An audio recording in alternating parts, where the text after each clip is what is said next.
Hello बच्चा लोग। तो ये है पिनेकल फिजिक्स का सोल्यूशन जो आज आपने पेपर दिया है उसका, है ना? ओके। तो आइए देखते हैं क्या क्या हुआ है। सिलेबस है इसका क्लास 11th का टॉपिक जो जितने आपके अपने अपने ब्रांचेज में हो रखे हैं। ठीक है, ओके। तो चलो इसको देखते हैं क्या है। सबसे पहला टॉपिक है और ये है स्प्रिंग से रिलेटेड प्रॉब्लम। एक स्प्रिंग दे रखा है, इसकी लेंथ है एल, टोटल लेंथ आपकी एल दी हुई है, ठीक है, ओके। और इसका अपना कांस्टेंट है के, और इस स्प्रिंग को दो पार्ट्स में कट किया गया जिसके लेंथ L1 और L2 है। रिलेशन दे रखा है L1 is equal to n times of L2। Okay. और हमें बताना है कि वो जो स्प्रिंग जिसकी लेंथ L2 है उसका स्प्रिंग कांस्टेंट कितना होगा इन टर्म्स ऑफ Q। समझ गए? ओके। तो जैसे समझो कि कोई स्प्रिंग है, उसको हम कट करते हैं तो जो लेंथ होती है वो चेंज हो जाती है, और स्प्रिंग का कांस्टेंट उसके अपने लेंथ पे डिपेंड करता है। ठीक है, ओके। तो इसके लिए रिलेशन क्या है? जो स्प्रिंग कांस्टेंट K होता है ये इनवर्सली प्रोपोर्शनल टू लेंथ होता है। समझ गए? ओके। तो इसके अगर मान के चलो दो अलग अलग पार्ट्स हैं, और एक है L1 लेंथ और एक है L2 लेंथ। ओके। इसका कांस्टेंट है K1 और इसका कांस्टेंट है K2। एक रिलेशन होता है K into L is equal to constant. K spring constant है, L लेंथ है, इन दोनों का प्रोडक्ट कांस्टेंट होता है, यानी K1 L1 किसके इक्वल हो जाता है? K2 L2। और ये हो जाता है ओवरऑल जब स्प्रिंग K था जिसकी लेंथ थी टोटल L1 प्लस L2। ऐसा हो सकता है, ठीक है, ओके। और मुझे L2 लेंथ वाले स्प्रिंग का कांस्टेंट बताना है, ओके, जिसका L2 है, तो यानी कि हमको K2 बताना है। K2 किसके इक्वल हो जाएगा? K times of L1 plus L2 divide by क्या होगा? L2, ऐसा बोल सकते हैं, ओके। अब बस हमें L1 को इन टर्म्स ऑफ L2 रख दो यहाँ पर, आपका काम हो जाएगा कि L1 की जगह NL2 plus L2 divide by L2। L2 common लेके कैंसिल कर दो, ये हो जाएगा K in bracket n times n plus one, K times of n plus one, ये आपका हो जाए। ऐसा कोई ऑप्शन है, पहला ही आंसर है जो आपका सही है, ठीक है, ओके। चलो अगले सवाल की तरफ बढ़ते हैं। Question number 2। इसमें क्या करना है आपको?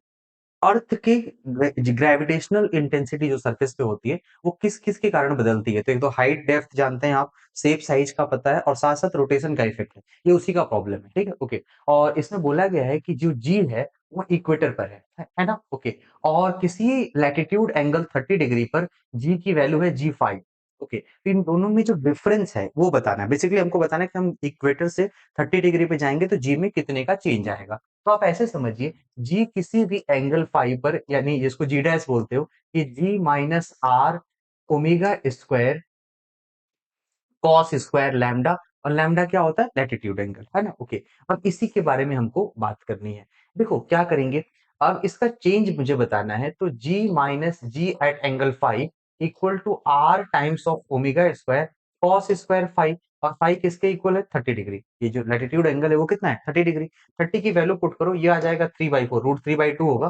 3/4 times of r omega square, r है radius of earth and omega is angular speed of earth, है ना, ओके।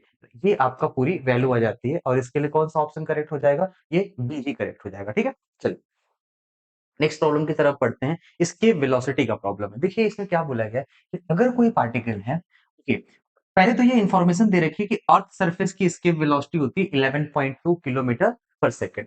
लेकिन हमें क्या करना है कि किसी दूसरे पार्टिकल को 22.4 किलोमीटर पर सेकंड से लॉन्च किया गया, मतलब जस्ट डबल से लॉन्च किया गया, ठीक है, ओके। तो अब तो वो इन्फिनिट पे चला जाएगा, लेकिन जब वो इन्फिनिट पे जाएगा तो उसमें बची हुई स्पीड कितनी होगी? तो सपोज करो कि मैं अर्थ के सरफेस से किसी पार्टिकल को n times of escape speed से लॉन्च करता हूं, तो इंफिनिटी पे जब ये जाता है तो इसकी स्पीड जीरो तो नहीं होती है, कुछ ना कुछ स्पीड बची होती है, उसे हम रेजिडुअल स्पीड बोलते हैं। और क्लासरूम में ये पढ़ा था, ये कितनी बची होती है? n square minus one times of escape velocity. Okay, ये फॉर्मूला है, जेईई मेन के लिए तैयार रखिएगा, ठीक है। ऐसे बहुत सारे फॉर्मूले हैं जो आपको बताए जाएंगे, कैसे आएगा ये भी बताए जाएंगे, अभी तो मैं बोलूंगा कि इसे याद रखना है, ठीक है, ओके। आप बताओ अगर ऐसा है तो हम कितने गुना से लॉन्च किए थे? 2 टाइम्स से लॉन्च किए थे, तो एन की वैल्यू 2 है, अंडर रूट क्या होगा? 2 square minus one times of escape velocity, √3 times of escape velocity. escape velocity है 11.2 टाइम्स ऑफ √3, आंसर है किलोमीटर पर सेकंड में। समझ पाए? ये तो आंसर आ गया। अब बोलोगे सर ये रिजल्ट कैसे आया? इस रिजल्ट के बारे में बात करते हैं, आंसर तो हमारा डी है ना, ओके। अब ये रिजल्ट कैसे आया, तो उसके लिए हम कंजर्वेशन ऑफ मैकेनिकल एनर्जी लगा सकते हैं, ओके। अर्थ सरफेस की पोटेंशियल एनर्जी, अर्थ सरफेस की kinetic energy equal to infinity की पोटेंशियल एनर्जी प्लस इंफिनिटी की काइनेटिक एनर्जी। अर्थ सरफेस की पोटेंशियल एनर्जी होती है -Gm m by r, plus kinetic energy half M N times of V E whole square is equal to infinity की potential energy होती है 0 और बची हुई काइनेटिक एनर्जी होती है हाफ एम वी स्क्वायर। इसको सॉल्व करके वी निकालोगे तो ये फॉर्मूला बन जाएगा। समझ गए? ओके, तो ये आप सिंपल कंजर्वेशन करना था, ये रिजल्ट याद रखना है, ठीक है? कि root N square minus one times of V E residual speed होती है जब वो इन्फिनिटी पे पहुंचता है। ठीक है, अब उसके आगे बढ़ते हैं। एक बहुत ही छोटा सा प्रॉब्लम है। आपको कोई एक बॉडी है, इसका मास है 4 kg, उस पर दो फोर्सेस लग रहे हैं F1 और F2 और उसका एक्सेलरेशन निकाले तो कुछ ज्यादा ही आसान हो गया। आप इसमें क्या निकालोगे? नेट फोर्स निकाल लो। नेट फोर्स किसके इक्वल होगा? वेक्टर फॉर्म में F1 plus F2। Net force पर यूनिट मास ही एक्सेलरेशन होता है। अगर तुम इसको ऐड करोगे 5i प्लस 3i कितना होगा? ये 8i कैप प्लस जे में बताओ 8j प्लस 4j कितना आएगा? 12j कैप और के में बताओ 7k माइनस 3k ये किसके इक्वल होगा? Plus of 4k cap. और अब कोई पूछे आपसे कि एक्सेलरेशन वेक्टर क्या होगा, तो हम बोलेंगे net force divided by mass m। यानी मास m की वैल्यू कितनी है? मास m है 4 kg, 4 से डिवाइड करो ये कैंसिल हो रहा है, ये आंसर आएगा 2i प्लस 3j और प्लस क्या होगा? k cap. ये आपका फाइनल आंसर आएगा 2i plus 3j plus k cap और यूनिट होगी मीटर पर सेकंड स्क्वायर अगर ये न्यूटन में फोर्स रहा होगा, है ना? ओके, ठीक है, न्यूटन पर केजी या फिर मीटर पर सेकंड स्क्वायर ये एक्सेलरेशन आ जाएगा। ठीक है, चलो अगले प्रॉब्लम की ओर बढ़ते हैं। रोटेशनल का क्वेश्चन है। देखो हुआ क्या, एक यूनिफॉर्म रॉड है, इसका मास है कैपिटल एम, लेंथ है capital L and suspended from one rigid support a small bullet of mass m hits the rod with velocity v and gets embedded into it। Okay, यानी कि एक inelastic collision है, perfectly inelastic. तो देखो ऐसे एक rod है, ठीक है, इस रॉड को यहाँ पे हमने हिंच कर दिया। इस रॉड का मास है m और इसकी लेंथ है l और यहाँ से कोई बुलेट आ रहा है मास m का, कितनी स्पीड से आ रहा है? ये दिया हुआ है v स्पीड से आ रहा है, इसका मास स्मॉल m है। ओके, वेलोसिटी v से आ रहा है। ओके, और इससे जब ये कोलाइड होगा तो कोलिजन कुछ ऐसा है कि ये इसके साथ एम्बेड हो जाता है। कुल मिला के परफेक्टली इनइलास्टिक कोलिजन, ये यहाँ पे चिपक जाएगा और जब चिपक जाएगा तो ये पूरा सिस्टम इस हिंज पॉइंट के अबाउट किसी एंगुलर स्पीड से चलने लगेगा और हमें यही पूछा गया कि ये एंगुलर वेलोसिटी कितनी है। समझ पाया? ओके, बहुत सिंपल। ऐसे केसेस में हम लोग क्या करते हैं? ऐसे केसेस में हम लोग करते हैं conservation of angular momentum using conservation of what? Angular momentum. और about hinge point, about hinge ही क्यों? उसके अबाउट टॉर्क जीरो होगा, है ना? Okay, about hinge point. Okay, तो देखो हम क्या करेंगे, इनिशियल एंगुलर मोमेंटम को फाइनल एंगुलर मोमेंटम के बराबर कर देंगे। इनिशियल एंगुलर मोमेंटम है क्या? मास m है, v वेलोसिटी से चल रहा है और हिंज पॉइंट से परपेंडिकुलर डिस्टेंस है l। तो क्या मैं इसको एंगुलर ऐसे लिख सकता हूँ? m v l, m is mass, v velocity और l क्या है? Perpendicular distance. ठीक है, ओके। और जब रिजिड बॉडी होता है तो उसका एंगुलर मोमेंटम क्या लिखते हैं? I टाइम्स ऑफ ओमेगा, है ना? ओके, तो दो एंगुलर मोमेंटम होते हैं, एक स्पिन होता है, एक ऑर्बिटल होता है। ऑर्बिटल के लिए किसी पार्टिकल की बात करते हैं जो कि mvr या mr क्रॉस v हो जाता है, समझ गए? या r क्रॉस p हो जाता है। बट जब एक रिजिड बॉडी की बात आती है तो एंगुलर मोमेंटम होता है I इंटू ओमेगा। ठीक है, ओके। अभी के लिए तो एक सिंगल पार्टिकल चल रहा था तो मैंने mvl लिख दिया था, है ना? ओके, जब ये पूरा सिस्टम रोटेट करेगा तो उसका एंगुलर मोमेंटम I ओमेगा होगा और I क्या होगा? इस रॉड का I। अब रॉड का I किसके अबाउट? किनारे के अबाउट। तो किनारे के अबाउट तो रॉड का होता है ml स्क्वायर बाई 3 प्लस इस पॉइंट मास का जो स्मॉल m है, इसकी पॉइंट के अबाउट, इसी एक्सिस के अबाउट जो हिंज पॉइंट है इसके अबाउट निकालना है। तो आप क्या लिखोगे? पॉइंट मास का फॉर्मूला ml स्क्वायर इंटू क्या हो जाएगा? ओमेगा। समझ पाए? ओके, और अब मुझे यहाँ से ओमेगा निकाल लेना है, चीजें आसान है। यहाँ से l की एक पावर कैंसिल हो रही है और ये हो जाएगा 3mv by capital M plus 3 times of small m, ये आ जाएगा आपका ओमेगा। ऐसा कोई ऑप्शन है? ओके, अब आप चेक कर लीजिए, 3 small M V by capital M plus 3 times of small m, ये सी सही लग रहा है। ओके, टॉपिक का क्या नाम था? Conservation of angular momentum. अब नेक्स्ट आगे की ओर बढ़ते हैं और आपसे पूछा गया है कि depth at which acceleration due to gravity becomes g by 2n। Okay, मतलब एक ऐसा डेप्थ होगा जहां पे g की वैल्यू g बाई 2n हो जाएगी। तो अब ऐसा सोचो, डेप्थ के साथ g का वेरिएशन क्या होता है? g dash equal to g 1 minus D by R. ये तो एक बेसिक सा फॉर्मूला है ना? ओके, अब ये जो g डैश है वो है g डिवाइडेड बाई 2n, ऐसा है कुछ। अब इसको सॉल्व करो, g से g कैंसिल हो जाएगा, 1 minus D by R equal to 1 by क्या आएगा? 2n। ओके, तो डी बाई आर किसके इक्वल होगा? 1 माइनस 1 बाई 2n। ओके, या फिर इसी को हम ऐसे लिख सकते हैं 2n माइनस 1 डिवाइड बाई क्या होगा? 2n। और मुझे अब डेप्थ निकालना है, डेप्थ की वैल्यू क्या होगी? r times of 2n minus 1 divide by क्या होगा? 2n। इतना ही करना था आपको, इससे ज्यादा कुछ नहीं करना था। देखो आंसर कौन सा है, 2n-1/2n, एक आपका डी ऑप्शन करेक्ट लग रहा है। ठीक है, चलो अगला बहुत ही प्यारा सा प्रॉब्लम है, क्लासरूम में भी आपने किया होगा। मोमेंट ऑफ इनर्शिया निकालना है और एक ब्लू शेप बना हुआ है। ठीक है, ओके, तो देखो ये सारे सिमेट्रिक है, टोटल लेंथ है 4l, टोटल मास है 4m, इसका मतलब एक रॉड का मास है m, एक रॉड का लेंथ है l। ओके, तो अब जब मुझे इस Q पॉइंट के अबाउट जो एक्सिस परपेंडिकुलरली पास कर रहा है, इस पूरे सिस्टम का मोमेंट ऑफ इनर्शिया लिखना है, यही करना है। तो ऐसे समझो कि पहले मैं एक साइड का लिख दूं, उसको टू से मल्टीप्लाई कर दूं, हमारा काम हो जाएगा।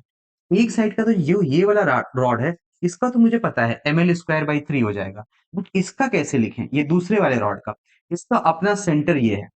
ठीक है, और हमें इसका पॉइंट ओ से सेंटर की डिस्टेंस निकालनी पड़ेगी। तो कैसे निकालेंगे, देखो ये है एल और ये एल का हाफ l/2, और ये एक राइट एंगल ट्राइंगल है, तो क्या पाइथागोरस लगा सकते हैं।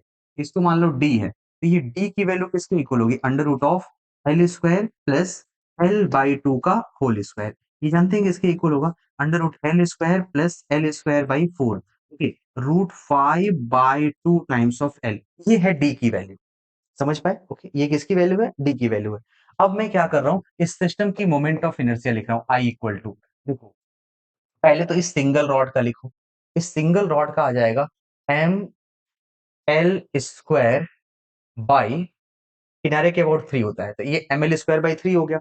अब इस रॉड का कैसे लिखेंगे, इसके सेंटर ऑफ मास का मुझे पता है ICM प्लस md², देखो ICM इसका अपना सेंटर ऑफ मास ये वाला, और प्लस md², यहीं पर ये d काम आएगा आपको, ठीक है, ओके, तो प्लस ऐसे समझिए ICM किसके इक्वल है, ml² by 12 plus md², m into D कितना है, √5/2 l का होल स्क्वायर, है ना, ओके। ये बना आपके लिए,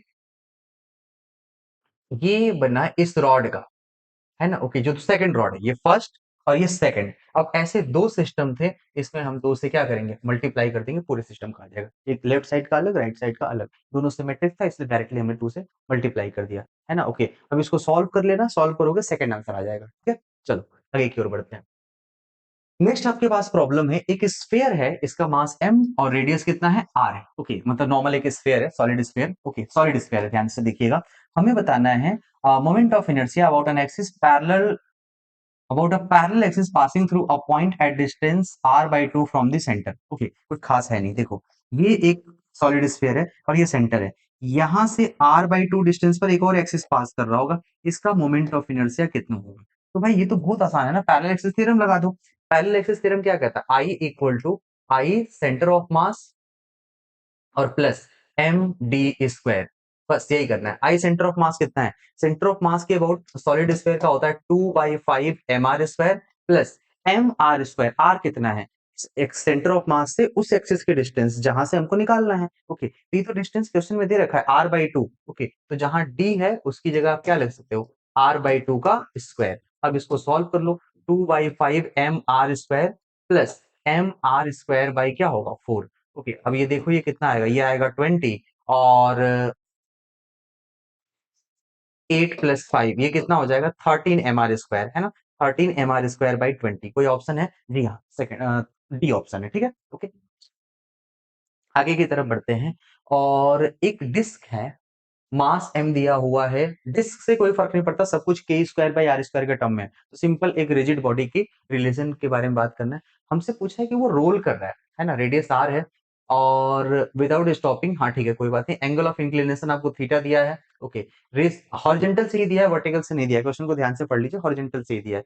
ratio of acceleration to its velocity, okay, किसी पर्टिकुलर इंस्टेंट पे जो एक्सेलरेशन ऑफ रोलिंग बॉडी होती है वो किसके इक्वल होती है, g sine theta by 1 plus k² by r² होता है, ये हमको याद है ना, ओके, कि उसकी एक्सेलरेशन रोलिंग बॉडी का, स्लाइड होता था केवल जी साइन थीटा होता है, बट अगर रोल कर रहा है तो वो होगा g sine theta by 1 plus k² by r²। साथ साथ उसके वेलोसिटी के बारे में भी बात करनी है, कि वो जब नीचे गिर रहा होगा तो उसकी स्पीड कितनी होगी, और वो h के टर्म में आता है, देखो क्या हो सकता है, उसकी वेलोसिटी होती है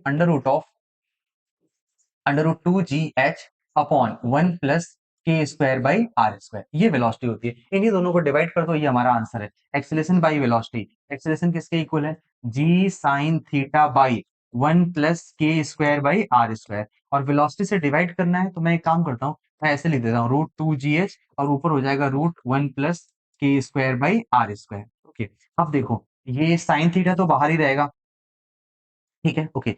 एक रूट से एक रूट कैंसिल हो जाएगा, नीचे बच जाएगा √1 plus K square by R square. और एक तो ये आपका जी चला जाएगा अंदर, इधर आएगा √g बाई 2h, कुछ ऐसा सा बनेगा, है ना। ओके, देखो कोई ऑप्शन है G by 2h 1 plus K square by R square root के अंदर है और एक साइन थीटा है ना। ओके, तो साइन थीटा में केवल दो ही ऑप्शन है, ए और सी, जहां पे एच यहाँ पे ऊपर है और 1 plus K square by R square का टर्म भी नहीं है। हमारे पास केवल एक ही आंसर है और वो कौन है? फर्स्ट है।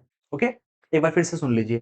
आपने क्या किया, दो बॉडी, एक बॉडी था रोल कर रहा था, है ना, इंक्लाइन प्लेन पर, तो उसके दो पैरामीटर्स हैं, एक एक्सेलरेशन है और एक उसकी स्पीड है। वेलोसिटी कहना तो गलत होगा, स्पीड है ना। ओके, सेंटर ऑफ मास की स्पीड कितनी है किसी इंस्टेंट पर एच हाइट गिरने के बाद। तो उन दोनों का फॉर्मूला हमें डायरेक्टली याद है, हमने दोनों को डिवाइड कर दिया। अगर नहीं याद है तो फिर याद करना पड़ेगा, ठीक है। चलो आगे बढ़ते हैं।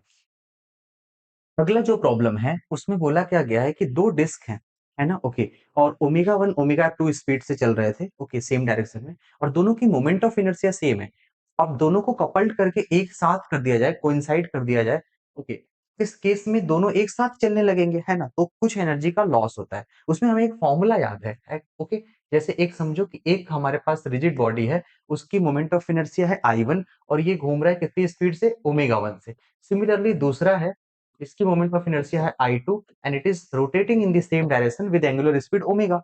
जब हम दोनों को कपल्ड करते हैं, एक साथ ज्वाइन करते हैं, तो उस केस में ये दोनों मिलकर के दो बॉडीज मिलके एक सिंगल सिस्टम बनाते हैं। और अब इसकी मोमेंट ऑफ इनर्शिया होगी I1 प्लस I2 और ये चलेगा कॉमन स्पीड ओमेगा से। ये हम लोग निकालते हैं using conservation of angular momentum.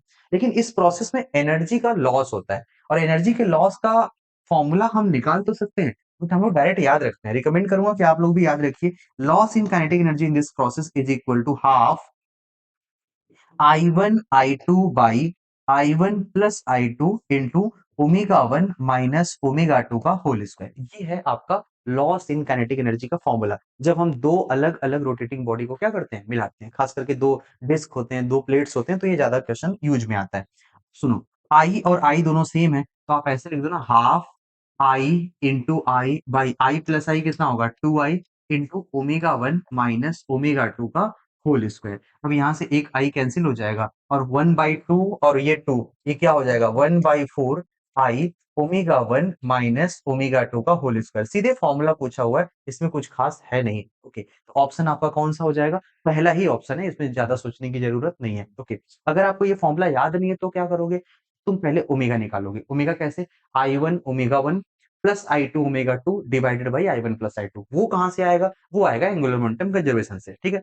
और जब वो आ गया तो क्या करेंगे, हम करेंगे पहले सिस्टम की initial energy half I1 omega 1 plus half I2 omega 2, ये पूरा इनिशियल निकाल लिया। फिर फाइनल निकालेंगे half I1 plus I2 into जो फाइनल ओमेगा उसका स्क्वायर। तो फाइनल एनर्जी हमेशा कम होती है, इनिशियल हमेशा ज्यादा है। तो इनिशियल ज्यादा है तो लॉस हुआ है, तो वो लॉस कितना है? फाइनल इनिशियल माइनस फाइनल कर दो तो ये एक्सप्रेशन आएगा। रिकमेंड किया जाता है, आप इसे याद रखेंगे। चलिए, प्रॉब्लम नंबर 11, है ना। ओके, बोला क्या गया है, एक पार्टिकल है उसको किसी एस हाइट से रिलीज किया गया है ना। ओके, और किसी सर्टेन हाइट पे इसकी kinetic energy 3 times of potential energy हो जाती है। ओके, तो सुनो, अगर कोई चीज एस हाइट से गिराया गया है तो स्टार्टिंग में तो केवल पोटेंशियल एनर्जी थी और यही टोटल एनर्जी थी, है ना। ओके, और ये mgs था, है ना। ओके, अब मान के चलो कि ये ग्राउंड से कितने हाइट पे चला जा चुका है, ये h हाइट पे है, तो टोटल एनर्जी तो उतनी ही होगी। इसकी पोटेंशियल एनर्जी कितनी हो जाएगी? mgh। ओके, और काइनेटिक एनर्जी कितनी होगी? Kinetic energy 3 times of potential energy, 3 times of potential energy, यानी 3 mgh। अब यहाँ की टोटल एनर्जी जरा बताओ कितनी है? यहाँ की टोटल एनर्जी है, total energy E equal to kinetic plus potential, है ना। Okay, kinetic is 3 times of mgh। Okay, यहाँ 3 से मल्टीप्लाई करना पड़ेगा और पोटेंशियल इज mgh। ओके, इसकी वैल्यू टोटल mgs है जो कि पहले था, है ना। टोटल mgs ही था, शुरू में काइनेटिक तो थी नहीं। ओके, अब इस केस में अगर आप सॉल्व करें तो 4 times of mgh is equal to किसके इक्वल होगा? mgs, और ये कैंसिल होगा, h इज इक्वल टू क्या होगा? s divided by 4। ये है आपके लिए, पहले तो वो हाइट पता चली जहां पर ये पर्टिकुलर कंडीशन फॉलो हो रहा है कि भाई kinetic energy 3 times of potential energy है। ओके, तो उसके आगे अगर हम लोग बढ़े और ये पता करना है, हमें पता क्या करना है, height from the surface of earth and the speed of particle. तो हाइट तो s बाई 4 आ गया है ना, सी बी ऑप्शन है, डी ऑप्शन है, ए ऑप्शन है ना, इनमें से कुछ भी हो सकता है। तो स्पीड निकालनी है, अगर इसकी हाइट नीचे से x बाई 4 है तो हाइट फॉल कितना होगा, कितनी हाइट वो गिरा है ऊपर से, तो हाइट फॉल है H minus sorry S minus S by 4, S minus S by 4, ये आएगा 3s/4। अब इतनी हाइट गिरने के बाद स्पीड किसके इक्वल होती है, √2gh, और h किसके इक्वल होगा, 3s/4। अब इसको सॉल्व कर लो, ये 2 से 2 कैंसिल हो जाएगा और आंसर मिलेगा √3gs/2, है ना। ओके, इस सारे रूट के अंदर है √3gs/2। तो अब यहाँ देखो कि कहाँ पे है, ये पहले ऑप्शन में तो रूट ही नहीं है, ये तो गलत हो गया। दूसरे ऑप्शन में 2 बाहर है, इसलिए ये गलत हो गया। लास्ट ऑप्शन हमारा करेक्ट है। समझ पाए? ओके, चलो अगला प्रॉब्लम। नेक्स्ट जो केस है, इसमें मोमेंट ऑफ इनर्शिया कुछ केसेस के मुझे याद होने चाहिए और उसके कोरिस्पॉन्डिंग मुझे रेडियस ऑफ जायरेशन बताने हैं अलग अलग केसेस में। देखो क्या होगा, एक रेडियस ऑफ जायरेशन बताना है। पहला केस क्या है, सॉलिड स्फीयर है, रोटेट कर रहा है अपने टेंजेंशियल एक्सिस के अबाउट। तो सॉलिड स्फीयर का सेंटर के अबाउट होता है 2/5, और ये इसके अबाउट क्या होगा, 2/5 mr² और प्लस एक और mr², है ना। ओके, क्योंकि इसकी डिस्टेंस अपने सेंटर से कितनी हो जाएगी, r, तो ये हो जाएगा 7/5 mr²। तो अब मुझे इसका रेडियस ऑफ जायरेशन निकालना है, तो m से डिवाइड करो और √I/m कर दो, तो ये आ जाएगा √7/5 टाइम्स ऑफ r। ये पहला रिलेशन आया, √7/5 r, यानी a का जो है वो r है, a का r है, a का p, a का p, a का q, a का r, यानी एक ही ऑप्शन से हमारा सारा काम हो गया। बाकी चाहे तो हम कर सकते हैं, जैसे रिंग जो है अपने टेंजेंशियल एक्सिस के अबाउट रोटेट कर रही है। अब जब रिंग अपने टेंजेंट के अबाउट रोटेट कर रही है, ओके, परपेंडिकुलर, तो रिंग का होता है इसके अबाउट mr², इसके about mr² plus mr², 2mr² हो जाएगा, तो ये √2 हो जाएगा, तो ये b का p हो जाएगा। ऐसे ही कोन का, कोन कौन सा है, सॉलिड है, तो सॉलिड कोन का होता है moment of inertia 3/10 of mr²। Okay, तो वहां से √3/10 हो जाएगा। ऐसे ही डिस्क का आप निकालोगे, कुछ और आ जाएगा। क्लियर? ओके, तो आप ट्राई कर लेना, हालांकि एक ऑप्शन भी आप कर लेते हैं तो काम हो जाएगा हमारा। आगे की ओर बढ़ते हैं। एक ग्राफ पूछा गया है आपके पास, 2 फैक्टर्स हैं, एक है लीनियर मोमेंटम और एक है काइनेटिक एनर्जी, है ना? ओके, तो देखो काइनेटिक एनर्जी और लीनियर मोमेंटम का रिलेशन क्या है?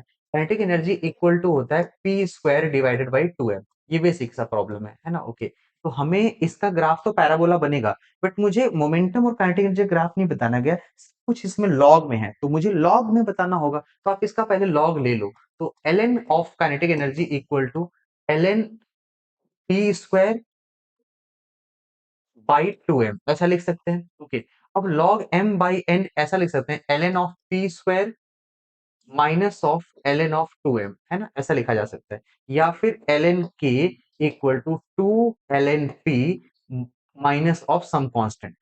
ये क्या है, माइनस ऑफ सम कांस्टेंट, और ये ln p को हमने y एक्सिस पे रखा है, तो ये x है, x is equal to 2y minus c, या फिर y is equal to 1/2x plus c by 2। देखो ये y equal to mx plus c type का कुछ क्या बन रहा है हमारे पास, ग्राफ बन रहा है, यानी स्ट्रेट लाइन बनेगा और ओरिजिन से पास नहीं करेगा, इंटरसेप्ट पॉजिटिव होगा। इंटरसेप्ट पॉजिटिव का मतलब ग्राफ एक्सिस से ऊपर से पास करेगा, तो हमारे लिए कौन सा आंसर हो जाएगा, अभी तो पहला दिख रहा है। ठीक है, आगे बढ़ते हैं। नेक्स्ट जो प्रॉब्लम है वो है कि एक कोई पार्टिकल है, उसे फोर्स लग रहा है, ठीक है, और वो फोर्स वेक्टर के फॉर्म के साथ साथ टाइम वेरिंग भी है, वो दोनों दे रखा है, और मुझे उस पे पावर बताने हैं किसी टाइम टी पर, कुल मिला के इंस्टेंटेनियस पावर बताने हैं। ओके, तो सबसे पहले, और मास उसका 2 kg है, तो पहले फोर्स लिखो। देखो हमारा काम क्या है, फोर्स और वेलोसिटी का प्रोडक्ट कर लेंगे तो हमें मिल जाएगा पावर। क्या मिल जाएगा, पावर। इंस्टेंटेनियस पावर का यही फॉर्मूला है, फोर्स डॉट वेलोसिटी। तो देखो फोर्स जो दिया है उससे तुम एक्सेलरेशन निकालो, एक्सेलरेशन किसके इक्वल होगा, एक्सेलरेशन होगा फोर्स पर यूनिट मास, है ना। ओके, तो मास तो है 2, 2 से डिवाइड करो, तो ये हो जाएगा 3t(i) प्लस 3t² है ना। ओके, ये मिल गया एक्सेलरेशन। अब इससे अगर हम वेलोसिटी निकालेंगे, तो वेलोसिटी होता है इंटीग्रेशन a dt, है ना। ओके, इसको इंटीग्रेट कर दो, तो 3t का क्या होगा, t² by 2 i cap, vector form में ही कर रहे हैं अभी हम लोग। ओके, प्लस टी स्क्वायर का टी क्यूब बाई 3, तो ये टी क्यूब 3 से 3 कैंसिल हो जाएगा और ये जे कैप हो जाएगा। ये बन गया आपको वेलोसिटी, है ना। ओके, तो अब बताओ पावर किसके इक्वल है? पावर है फोर्स डॉट वेलोसिटी। हमने फोर्स की वैल्यू क्या रखी है? फोर्स बताओ, 6 T I cap plus 6 T square, 6 T square J cap, और इसके साथ हम डॉट प्रोडक्ट करेंगे किसका? डॉट प्रोडक्ट करेंगे वेलोसिटी का, और वेलोसिटी किसके इक्वल है?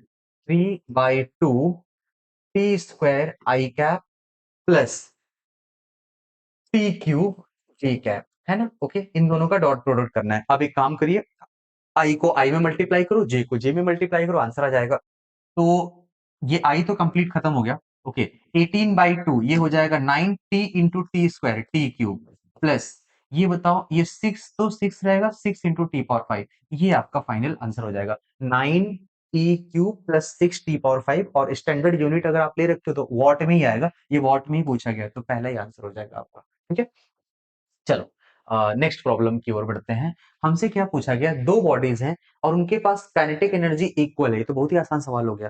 काइनेटिक एनर्जी इक्वल है तो लीनियर मोमेंटम किसके इक्वल होता है? पी स्क्वायर बाई 2m, है कि नहीं। ओके, अब काइनेटिक एनर्जी सेम है तो इसका मतलब P1 square by 2m1 is equal to P2 square by क्या होगा? 2m2 के इक्वल होगा। यहाँ से हमको P1 और P2 का रेशियो पूछा गया, फिर तो कुछ करना ही नहीं है।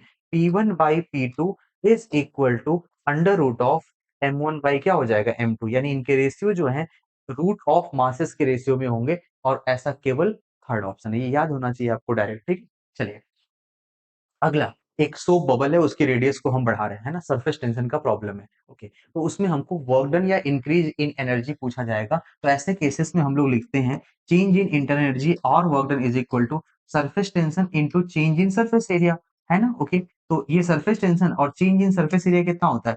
4 पाई r2 square minus R1 square, है ना। ओके, ये सरफेस एरिया और मल्टीप्लाइड बाई 2 करते हैं, रीजन बिंग कि हमारे पास क्या है? Soap bubble. सोप बबल की कितने सरफेसेस होते हैं? दो सरफेस होते हैं, इनर और आउटर, तो इस वजह से हमने दो से मल्टीप्लाई किया। अगर ड्रॉप होता तो केवल यही आंसर हो जाएगा। ठीक है, ओके, अब यहाँ पे R2 की जगह 2r है, R1 की जगह r है, इसको मल्टीप्लाई करके निकाल लो। ठीक है, चलो आगे की ओर बढ़ते हैं। नेक्स्ट प्रॉब्लम क्या है? ब्लॉक है, किसी इंक्लाइंड प्लेन पे रखा हुआ है, मास m है, यहाँ का एंगल है थीटा। ठीक है, ओके, और इसको छोड़ा गया तो इसमें पूछा गया कि मैक्सिमम आपको बताना है compression in spring when speed of block is maximum. तो ध्यान से देखो, जब कंप्रेशन मैक्सिमम होगा, ओके, तो सॉरी, जब स्पीड मैक्सिमम होगा, जब वी मैक्स होगा, इसका मतलब है कि वो तभी होगा जब इसका डिफरेंशिएशन जीरो हो, और उसका डिफरेंशिएशन क्या होता है? एक्सीलरेशन। एक्सीलरेशन जीरो होती है तभी स्पीड मैक्सिमम होता है। कहोगे सर ठीक है, इसका क्या मतलब है? इसका मतलब ये है कि एक्सीलरेशन हो गया जीरो, फोर्स जीरो है, और फोर्स जीरो का मतलब इक्विलिब्रियम पोजीशन, है ना। ओके, तो जब पहले कभी इस ब्लॉक को आप छोड़ोगे स्प्रिंग से और ये नीचे की ओर गिरना शुरू करेगा, तो एक पहले तो स्प्रिंग से आके कोलाइड करेगा और स्पीड बहुत ज्यादा होगी उसकी। तो स्पीड ज्यादा होगी तो अभी स्पीड उसकी धीरे धीरे धीरे धीरे कम होगी, है ना। ओके, और एक पॉइंट पर पहले तो वो फोर्स उसको लगाएगा, उसको रोकने की कोशिश करेगा, और जब उस पे स्प्रिंग का फोर्स जीरो हो जाएगा, अब उस पॉइंट तक उसकी स्पीड बढ़ रही होगी और सबसे ज्यादा स्पीड तभी होगी, और उसके बाद स्प्रिंग कंप्रेस होकर इसको रोकने की कोशिश करेगा और फिर स्पीड कम होना शुरू हो जाएगी। ठीक है, जो स्प्रिंग का आपका मीन पोजीशन होगा, जहां पे हम न्यूट्रल पॉइंट बोल सकते हैं या फिर इक्विलिब्रियम पोजीशन बोल सकते हैं, वहां पे फोर्स जीरो, एक्सेलरेशन जीरो और वेलोसिटी क्या होगी? मैक्सिमम होगी। तो हमसे बस इतना पूछा गया कि वो कौन सा कंप्रेशन होगा जहां पे ये मीन पोजीशन पे आएगा या इक्विलिब्रियम पॉइंट होगा। तो ऐसे समझिए कि इस पे नीचे की ओर फोर्स कौन सा लगेगा? आप कहोगे सर mg sin थीटा लगता है। हाँ, sin थीटा लगता है, बट थीटा वहां पे हॉरिजॉन्टल से होता है, इस क्वेश्चन में थीटा वर्टिकल से दिया हुआ है। डन, ओके, तो ये sin थीटा ना लग करके इसके ऊपर जो नीचे का फोर्स लगेगा वो लगेगा mg cos थीटा। समझ पाए? ओके, और ऊपर की ओर स्प्रिंग का फोर्स लगेगा kx। इन दोनों को बराबर कर दो, मुझे x की वैल्यू भी तो निकालनी है ना। x की वैल्यू किसके इक्वल हो जाएगी? mg cos theta divide by k, है ना। ओके, और यही आपसे पूछा था, mg cos theta divide by k, option C. Clear है? साइन नहीं लगा देना, साइन गड़बड़ हो जाएगा। साइन कहां से होता है? थीटा से। जब जब साइन थीटा तब होता है जब एंगल आपका हॉरिजॉन्टल से होता है, ये वर्टिकल से था। Okay, next problem, water rise up to the height x in a capillary tube in water when the whole arrangement is taken at depth d in the mine, then water level rises up to y. ओ भाई ध्यान से सुनिए, क्या है capillary rise का तो formula लगाना है, सरफेस टेंशन का टॉपिक है, डन ओके। लेकिन ग्रेविटी के ऊपर भी ये बात डिपेंड करती है, और जब हम अर्थ सरफेस के नीचे किसी माइंस में चले जाएंगे तो वो डेप्थ के साथ जी में चेंज हो जाते हैं, जी कम हो जाता है, तो कैपिलरी राइज तो ज्यादा हो जाएगी पहले से, है ना, तो कितना होगा यही फाइंड आउट करना है। देखो एक सिंपल फॉर्मूला लगाते हैं, कैपिलरी हाइट किसके इक्वल होती है, इसका फॉर्मूला बताओ, 2t cos theta by r rho g. अब यहाँ पे सरफेस टेंशन सेम है, थीटा सेम है, आर सेम है, रो सेम है, सारा सेटअप सेम है, तो सब कुछ सेम होगा, केवल ग्रेविटी बदल रही है। तो आप एक बात बताओ, जो हाइट ऑफ कैपिलरी राइज है वो इनवर्सली प्रोपोर्शनल टू जी है, जी मतलब एक्सेलरेशन, ओके। अब आपसे बोला गया कि सरफेस पर एक्स है, एक्स जो है ऐसे लिखो, h1 by H two, H1 by H2 किसके इक्वल होगा, G2 बाई G1। H1 क्या है सरफेस पर, इसको X लिख दो, और ये किसी डेप्थ पर H2 है Y, ओके। सरफेस का G कितना है G1, वो तो G ही है, और किसी डेप्थ में जाते हो तो कितना होगा, वो G की value 1 minus D by R, ये रिलेशन हो जाएगा डेप्थ के साथ, G से G कैंसिल हो जाएगा और ये बनेगा 1 माइनस डी बाई आर, ठीक है, और यही आंसर भी होना चाहिए, ओके। देखो क्या पूछा है हमसे, y बाई एक्स पूछा है, x बाई y नहीं पूछा है, तो अब बताओ y बाई एक्स क्या होगा, इसको रिवर्स कर दो, 1 माइनस डी बाई आर, और इसकी पावर क्या होगी -1, बाइनोमियल मत लगा देना, पता नहीं ये d छोटा है कि बड़ा, हमको कुछ पता नहीं है, ओके। अगर बहुत छोटा होता तो फिर ये भी आंसर करेक्ट हो सकता था, अभी के लिए तो हमारे पास पहला ही आंसर करेक्ट है, ठीक है, ऑप्शन डी तभी सही होगा जब d बहुत छोटा होगा, अभी बाइनोमियल नहीं लगाएंगे, ऐसा कुछ दिया नहीं है, ओके। ये रहा प्रॉब्लम आपका, आगे की ओर बढ़ते हैं, देखिए सिंपल सेंटर ऑफ मास का प्रॉब्लम है। बोला गया है कि एक बॉम्ब है और इसका मास है 9 केजी, ओके, और ये दो पार्ट में एक्सप्लोड हो रहा है, और दोनों के मासेस दे रखे हैं 3 केजी एंड 6 केजी, और 3 केजी की वेलोसिटी दे रखी है, और एनर्जी ऑफ एक्सप्लोजन पूछा है। एनर्जी ऑफ एक्सप्लोजन का मतलब है कि जो पूरा सिस्टम बनेगा उसकी टोटल काइनेटिक एनर्जी कितनी होगी, ठीक है, ओके। ये बहुत ही कॉन्सेप्चुअली बहुत अच्छा सवाल है। तो देखो क्या करेंगे, दोनों के मोमेंटम तो बराबर होंगे ना, जो 3 केजी है वो इधर की ओर जा रहा है 16 से, तो 6 केजी जो है वो इधर से जाएगा किसी वेलोसिटी v से। अब इसकी पहले वेलोसिटी निकालो, मोमेंटम बराबर करो, जब ये मोमेंटम बराबर करोगे एक्सप्लोजन के बाद, तो 16 इंटू 3, इसका मोमेंटम इधर, और 6 इंटू वी इधर, ये बताओ ये v किसके इक्वल हो जाएगा, ये आ जाएगा 8 मीटर पर सेकेंड, समझे आप, जो ये 6 केजी का मास है वो 8 मीटर पर सेकंड से राइट डायरेक्शन में जाएगा, क्योंकि initially total linear momentum zero था, तो बाद में भी जीरो होना चाहिए, तो इक्वल और क्या होना चाहिए, अपोजिट होना चाहिए, की बात। अब आगे बढ़ते हैं, सिस्टम की काइनेटिक एनर्जी कितनी होगी, सिस्टम की काइनेटिक एनर्जी होगी हाफ, ओके। पहला मास कितना है 3 केजी, और उसकी अपनी स्पीड कितनी है 18, सॉरी 16, 16 का स्क्वायर प्लस हाफ, और दूसरा मास कितने का है 6 केजी, और उसकी स्पीड कितनी है 8, तो यहाँ पे 8 का स्क्वायर, ये है पूरा फाइनल आंसर। अब इसको सॉल्व कर लो, ये मुझे लगता है कि आ जाएगा 128 इंटू थ्री, हाँ ठीक है, और आ, ये आएगा 500 समथिंग, है ना, ओके, 193 84 तो आ नहीं रहा, 576 ही आ जाएगा, सॉल्व कर लेना, ये आएगा, ठीक है, चलो आगे की ओर बढ़ते हैं। नेक्स्ट जो प्रॉब्लम है उसमें ये बोला गया कि एक रिंग है, और वो रोल डाउन करना स्टार्ट करता है इंक्लाइन प्लेन पर किसी h हाइट से विदाउट स्लिपिंग, ओके, और बोला गया velocity with which it reaches the ground, ये तो सिंपल फॉर्मूला है भाई, देखो वेलोसिटी किसके इक्वल होती है, under root 2gh by 1 plus K square by R square, और रिंग के लिए, और रिंग के स्क्वायर बाई आर स्क्वायर ये किसके इक्वल होता है, ये तो 1 के इक्वल होता है, जब यहाँ पे 1 है तो 1 प्लस 1 2 हो जाएगा, 2 से 2 कैंसिल हो जाएगा, आंसर किसके इक्वल है, रूट जी एच, कौन सा ऑप्शन हो गया, डी, खत्म, कुछ ज्यादा करने की जरूरत नहीं है, आगे की ओर बढ़ते हैं। देखो अगला प्रॉब्लम है कि एक कोई पार्टिकल है, इसका पोटेंशियल एनर्जी दे रखी है, ओके, और बोला कि x इक्वल टू 3/2 पर कैसा इक्विलिब्रियम है, इसका मतलब x इक्वल टू 3/2 इक्विलिब्रियम तो है, तो पहले तुम फोर्स निकालो, है ना, ओके। अब सोचो, यानी कि फोर्स का, फोर्स मत निकालो, ऐसे सिंपल du बाई dx कर दो, du बाई dx करोगे तो क्या पता चलेगा, ये 2x पावर 4, ये हो जाएगा 8x क्यूब माइनस 27, है ना, ओके। इसको सॉल्व करोगे x की जगह 3/2 आएगा, ये क्वेश्चन में ऑलरेडी दिया है, तो मुझे पता करना है कि वो इक्विलिब्रियम तो है, कैसा है, वो पोटेंशियल एनर्जी ये बताएगा, अगर पोटेंशियल एनर्जी सबसे मैक्सिमम हुआ तो अनस्टेबल इक्विलिब्रियम, अगर मिनिमम हुआ तो स्टेबल इक्विलिब्रियम, ठीक है, ओके। तो इसको एक बार और डिफरेंशिएट करो, ठीक है, d2u by dx2, double differentiation हमने किया एनर्जी का, और ये आएगा 24x स्क्वायर, देखो एक्स की चाहे कुछ भी वैल्यू रखो, ये तो हमेशा पॉजिटिव है ना? ओके, एक्स स्क्वायर हमेशा क्या होगा? पॉजिटिव। यानी double differentiation of potential energy positive है, मतलब कॉन्केविटी ग्राफ की अपवर्ड बनेगी इस तरीके से, है ना? किसी भी चीज का डबल डिफरेंशिएशन पॉजिटिव हो तो ग्राफ ऐसे बनता है। यानी ये पॉइंट पर इसकी पोटेंशियल सबसे मिनिमम होगी, और सबसे मिनिमम पोटेंशियल एनर्जी का मतलब समझ में आता है? Stable equilibrium. ओके, अगर यही नेगेटिव आ जाता तो हम बोलते कि अनस्टेबल इक्विलिब्रियम है, और जीरो आ जाता तो बोलते न्यूट्रल इक्विलिब्रियम है। तो अभी के लिए ये क्या है? स्टेबल इक्विलिब्रियम है। ओके, चलो अगले प्रॉब्लम की ओर बढ़ते हैं। बोला गया है कि एक व्हील है ना, वो रोटेट कर रहा है, और इसको टी नॉट टाइम में रेस्ट पे लाया जाता है, दो ब्रेक लगा करके, टू ब्रेक ब्लॉक्स हैं। ओके, और सारे ब्रेक ब्लॉक्स जो है एफ फोर्स लगा रहे हैं। ओके, और इसका रेडियस दिया होगा, हाँ रेडियस ए है। तो बात सोचो ऐसे, ये कोई व्हील है, ये रोटेट कर रही है ऐसे। ओके, और तुमने यहां से इधर की ओर फोर्स लगाया इसको रोकने के लिए, और इधर से इधर के लिए फोर्स लगाया। नेट टॉर्क है वो two times of F into R, R की जगह ए दे रखा है, कितना टॉर्क लगेगा? टॉर्क क्या होता है? Change in angular momentum by time. Okay, जब पूरा रोकोगे तो पूरा एंगुलर मोमेंटम चेंज हो जाएगा। हमसे इनिशियल एंगुलर मोमेंटम पूछा है, भाई चेंज तो इनिशियल के ही बराबर होगा ना, क्योंकि फाइनल तो जीरो हो जाएगा बाई टी। तो इनिशियल एंगुलर मोमेंटम क्या होगा? टू एफ ए टी, बस इतना करना था, इसके अलावा आपको कुछ करने की जरूरत नहीं थी। Okay, two F A T, यहाँ टी नहीं है, टी नॉट है, उससे आप सही कर लेना। ठीक है, चलो अगले प्रॉब्लम की ओर बढ़ते हैं। देखो भाई, ये तो कुछ ज्यादा ही आसान हो गया। बोला गया है कि दो मासेस एम और एम है, इसको अगर रख दोगे तो ये चलेंगे ही नहीं, पड़े रहेंगे वैसे ही। ओके, तो हमने क्या किया, उसके ऊपर एक्स्ट्रा स्मॉल एम मास रख दिया।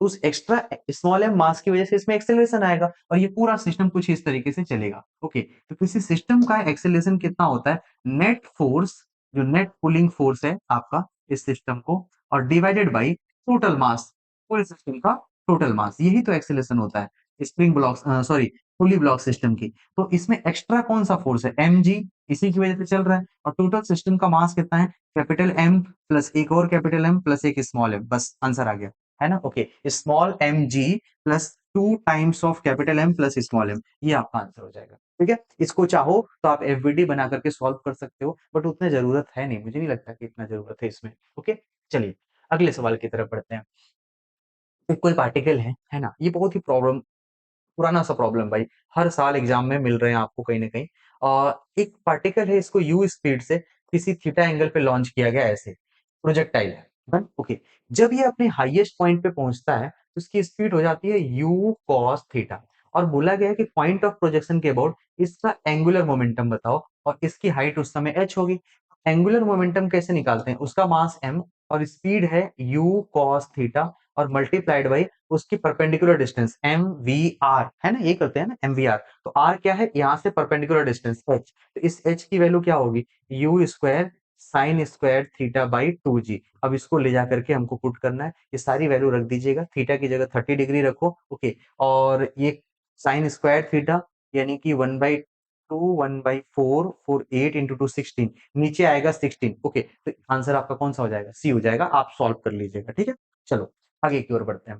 देखो, एक स्प्रिंग है, उसको हमने उसकी लेंथ एल थी, बट हमने उसके अंदर कुछ एक ब्लॉक को लगाया और उसको हॉरिजेंटल सर्कल में घुमाने लगे। तो जब ऐसा करोगे तो स्प्रिंग थोड़ा सा फैल जाएगी, है ना? तो पहले उसकी लेंथ एल थी, अब ये कुछ एक्स फैल जाएगी, तो अब इसका टोटल लेंथ हो जाएगा एल प्लस एक्स, है ना? तो इसके इसके ऊपर दो फोर्स लगेंगे, अंदर की ओर स्प्रिंग का फोर्स लगेगा के एक्स, और बाहर की तरफ लगेगा एम आर ओमेगा स्क्वायर। अब आर कितना होगा? इसका टोटल लेंथ है एल और प्लस एक्स, ये रेडियस हो जाएगा आफ्टर इलोंगेशन, जब वो चलने लगेगा तो, इनटू ओमेगा स्क्वायर। अब हम क्या करेंगे?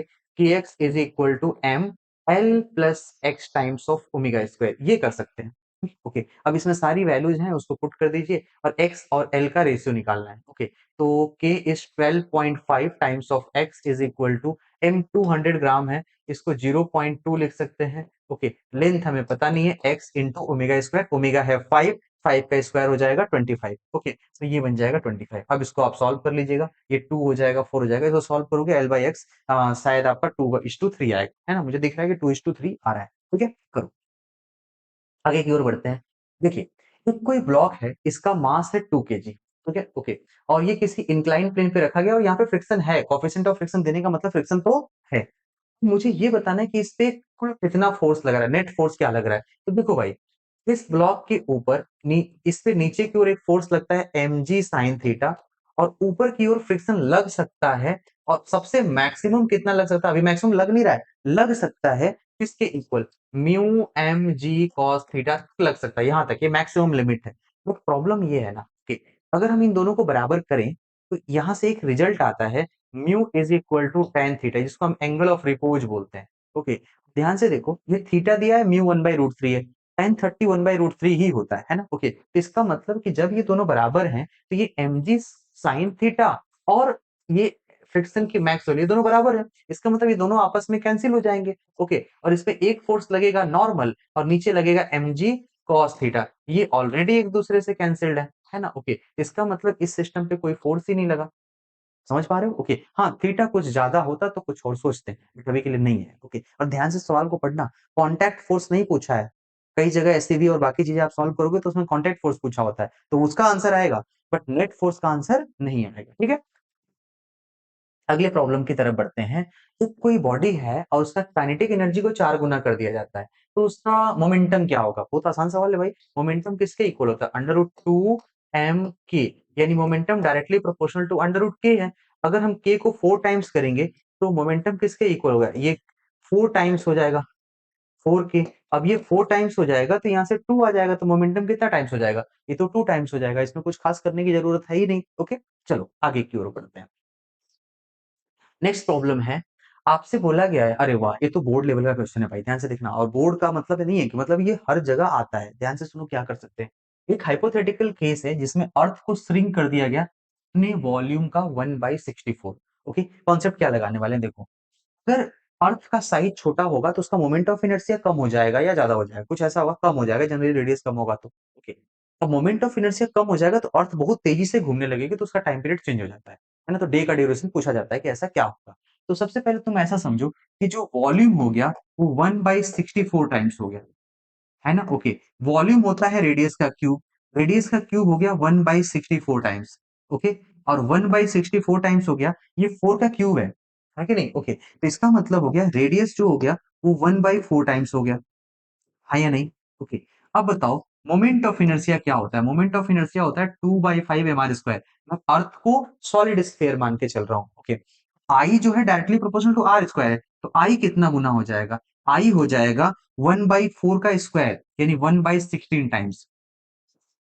ठीक है, ओके, और एक बात सोचो, एंगुलर मोमेंटम अगर मैं कंजर्व करूं तो आई इंटू ओमेगा क्या होता है? कांस्टेंट होता है। ओके, अगर आई 1/6 टाइम्स है तो ओमेगा कितना हो जाएगा? 16 टाइम्स हो जाएगा, है ना। ओके, और टाइम पीरियड किसके इक्वल होता है? 2 पाई बाई ओमेगा, ये किसके इक्वल होगा? ओमेगा का उल्टा है, तो ये फिर से 1 बाई क्या हो जाएगा? 16 टाइम्स हो जाएगा। टाइम पीरियड पहले का 1/16 टाइम्स, पहले का 1/16 टाइम, तो पहले कितना था? 24 r/16, इतना आर हो जाएगा आपका नया टाइम पीरियड ऑफ अर्थ। ठीक है, ओके, ये बताओ, पहले टाइम पीरियड उन्होंने टी दिया था तो टी 24 आर है, अब एक्स गुना कम हो जाएगा, तो वो एक्स कितना है? वो एक्स 16 है। एक्स क्या है? 16। मैंने इक्वेशन नहीं लिखा है, मैं प्रोपोर्शनलिटी से कर दिया हूँ। ठीक है, आई होप कि आप समझ पाए होंगे इसको। ठीक है, ओके, इस तरीके के जब आप स्कूल में करेंगे थोड़ा और डिटेल में करेंगे, ऐसे नहीं लिखेंगे, बट जब तक ऑब्जेक्टिव सवाल है कोई समस्या नहीं हमें। ओके, आगे बढ़ते हैं। अब देखो, एक स्टोन है, इसको प्रोजेक्ट किया जाता है वर्टिकली अपवर्ड, और ये मैक्सिमम हाइट एच तक जाता है। Ratio of its kinetic to potential energy at height 4h/5। ओहो, बहुत ही आसान प्रॉब्लम। देखो, ये एच हाइट तक लेके जाना है इसको, क्लियर है। ओके, अगर ये यहां तक जाता है, ये टोटल एनर्जी है आपकी, तो जितनी हाइट होती है उतनी पोटेंशियल एनर्जी होती है। ओके, इस टोटल एनर्जी को मैं ई मान के चलता हूँ, ई है आपका mgh। ओके, तो ये बताओ यहाँ की पोटेंशियल एनर्जी कितनी होगी? mg, और यहाँ की हाइट कितनी है? 4h/5, तो बची हुई एनर्जी यहाँ की काइनेटिक एनर्जी होगी, और काइनेटिक एनर्जी किसके इक्वल होगी? mgh माइनस 4mgh/5, ये हो जाएगा mgh/5। ओके, और हमें किसका किसका रेशियो बताना है? काइनेटिक टू पोटेंशियल, है ना। ओके, तो काइनेटिक टू पोटेंशियल आ जाएगा mgh/5, mgh/5 कैंसिल होगा, और ये तो 1/4 के इक्वल हो जाएगा, है कि नहीं। ओके, तो काइनेटिक एनर्जी और पोटेंशियल एनर्जी का रेशियो कितना होगा? 1:4। इसमें कुछ खास करना नहीं है, ये कंजर्वेशन ऑफ मैकेनिकल एनर्जी है। ठीक है, ओके, और आज का लास्ट प्रॉब्लम से क्या पूछा गया है कि एक सॉलिड स्फीयर है ना, इसके रेडियस ऑफ जाइरेशन के बारे में बात करना है, और इसका मास है 5 kg, और अबाउट एक्स, इस एक्सिस के अबाउट रेडियस ऑफ जाइरेशन 5 मीटर दे रखा है और रेडियस ऑफ स्फीयर आपको इस टर्म में गिवन है और एक्स की वैल्यू बतानी है। ओके, पहले हम लोग रेडियस ऑफ जाइरेशन निकाल लेते हैं। रेडियस ऑफ जाइरेशन इसके अबाउट कितना होगा, तो उसके लिए हमको मोमेंट ऑफ इनर्शिया निकालना पड़ेगा और मोमेंट ऑफ इनर्शिया किसके इक्वल है, ICM 2/5 mr² plus md², m into डी²। डी किसके इक्वल है, यहाँ से यहाँ के डिस्टेंस, क्योंकि हम एक्सिस तो सेंटर ऑफ मास का पहले ये सेंटर से ले रहे हैं, हमें पैरेलल का लेना है तो हमने mr² लगा दिया। ये आंसर आया 7/5 mr²। पहले तो ये मोमेंट ऑफ इनर्शिया हो गया।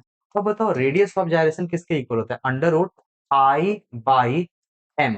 Okay, under root I by M से सॉल्व करोगे तो ये आएगा √7/5 टाइम्स ऑफ आर। ओके, तो अगर आपको ये पूछे आपसे कि आर कितना है, रेडियस कितना है, तो ये हो जाएगा √5/√7 इंटू के। और के जानते हो कितना दे रखा है, के इज 5 मीटर, ये गिवन है आपको, तो यहाँ पे इसको रखोगे तो ये आएगा 5√5/√7, ये आंसर आएगा।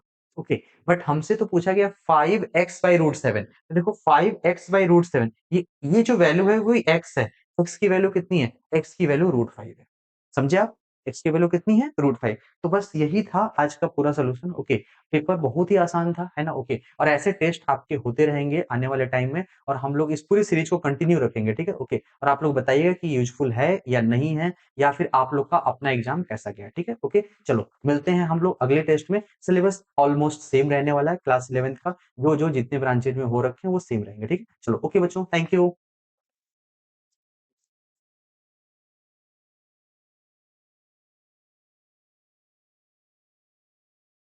हेलो बच्चा लोग।